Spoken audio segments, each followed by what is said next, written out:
Huge snub. Meghan and Harry's PR move in attempt to reinvent themselves fails miserably.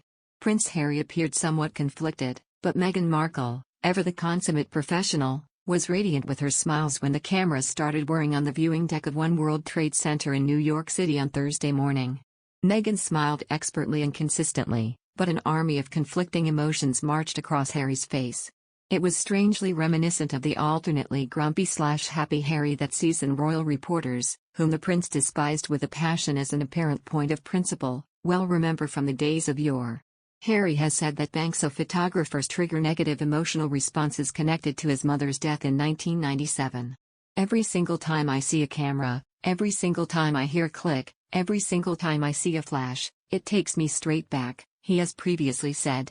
Given that Harry absolutely loathes the individual members of the press, absolutely loathes being commodified, and believes that photographers doing their job triggers PTSD, one has to wonder what he was doing there. The photographers started to panic when they realized the encounter was about to be over, less than 5 minutes after Harry and Meghan had arrived.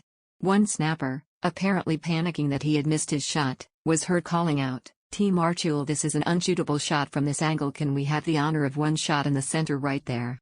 If the photographers were a little put out, however, that is as nothing compared to the disappointment of the journalists when they realized that Meghan and Harry were leaving the engagement having said absolutely nothing.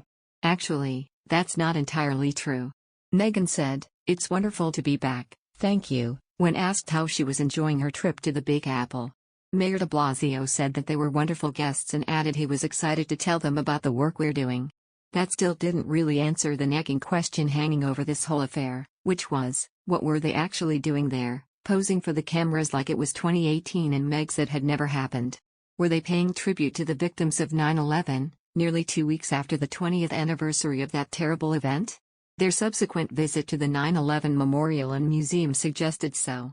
Were they convening with de Blasio to discuss his work for the city, such as initiatives for marginalized communities? Were they preparing the ground for Meghan's run for office? Or was it a more straightforward PR stunt?